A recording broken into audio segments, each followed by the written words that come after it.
कराची एक ऐसा शहर है जो कभी सोता नहीं। दिन के वक्त ये शहर ज़िंदा होता है, लेकिन रात के अंधेरे में कुछ जगहें ऐसी भी हैं जो अपने अंदर पुराने राज छुपाए बैठी हैं। क्लिफ्टन के एक पुरसुकून कोने में खड़ी एक शानदार और ख़ूबसूरत हवेली, मोहत्ता पैलेस।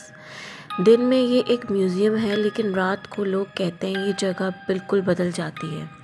क्या ये सिर्फ कहानियाँ हैं या फिर मोहत्ता पैलेस में वाकई कोई और भी रहता है?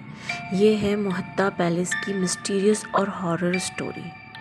मोहत्ता पैलेस 1927 में बनाया गया था। इसे एक अमीर हिंदू बिजनेसमैन शिवरतन चंद्ररतन मोहत्ता ने बनाया था। ये पैलेस स्पेशली उनकी वाइफ के लिए बनाया गया था, जो कराची के म्यूज़ियम को बहुत पसंद करती थी। पैलेस के डिज़ाइन राजपूत और आर्किटेक्ट का मिक्सचर है। पिंक स्टोन और येलो स्टोन से बना ये महल दूर से किसी रॉयल ड्रीम जैसा लगता है, लेकिन ये खुशी ज़्यादा अरसे तक नहीं रही। 1947 में पाकिस्तान बनने के बाद मोहत्ता फैमिली इंडिया माइग्रेट कर गई और फिर ये पैलेस अकेला रह गया, एक खाली महल जिसमें सिर्फ खामोशी रह गई। कई सालों तक ये पैलेस गवर्नमेंट के कंट्रोल में रहा। कुछ टाइम के लिए गवर्नमेंट ऑफिसेस के लिए यूज़ हुआ करता था। इसी दौरान पहली बार स्ट्रेंज इंसिडेंट रिपोर्ट होने लगा। सिक्योरिटी गार्ड ने क्लेम किया कि रात के वक्त उन्होंने फुटस्टेप्स उनको सुनाई दिए। ऐसे फुटस्टेप जैसे कोई हैवी शूज़ पहनकर मार्बल फ्लोर पर चल रहा हो, लेकिन जब वो चेक करते वहाँ कोई नहीं होता। एक गार्ड ने कहा, मैंने क्लियरली किसी को स्टेयर्स पर चढ़ते हुए सुना, लेकिन जब मैं वहाँ पहुँचा स्टेयर्स बिल्कुल खाली थी। उस रात के बाद वो गार्ड कभी वहाँ नाइट ड्यूटी पर नहीं आया। सबसे ज़्यादा डिस्टर्बिंग इंसिडेंट 1990s में हुआ। एक सिक्योरिटी गार्ड ने रिपोर्ट किया कि उसने पैलेस के कॉरिडोर में एक शैडो फिगर देखा, एक इंसानी शैडो जो स्लोली वॉल के साथ मूव कर रही थी।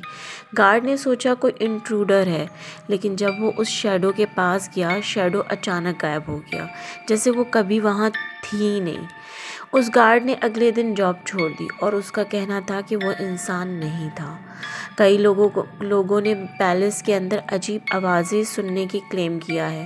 डोर्स का खुद खुलना और बंद होना, खाली रूम्स में फुटस्टेप्स और कभी कभी हल्की सी विस्परिंग। एक स्टाफ मेंबर ने बताया, मैंने क्लियरली किसी औरत की आवाज़ सुनी, लेकिन जब मैंने रूम चेक किया वहाँ कोई नहीं था। सबसे स्ट्रेंज बात यह है कि ये इंसिडेंट सिर्फ रात के वक्त होते हैं, दिन के वक्त सब नॉर्मल होता है। कुछ लोग कहते हैं ये सिर्फ इमेजिनेशन है, पुरानी बिल्डिंग में आवाज़ें इको करती हैं, वुड और स्टोन्स टेम्परेचर चेंज की वजह से साउंड क्रिएट करते हैं। लेकिन कुछ लोग बिलीव करते हैं कि मोहत्ता पैलेस में अभी भी उसके पुराने रहने वालों की रूहें मौजूद हैं, रूहें जो अपना घर छोड़कर कभी नहीं जाती और शायद कभी नहीं जाएंगी। आज मोहत्ता पैलेस एक म्यूज़ियम है। लोग दिन में यहाँ हिस्ट्री देखने आते हैं, लेकिन रात के वक्त ये पैलेस फिर से एक मिस्टीरियस जगह बन जाता है। सवाल ये है, क्या मोहत्ता पैलेस वाकई हॉन्टेड है या फिर ये सिर्फ हमारे दिमाग का खेल है?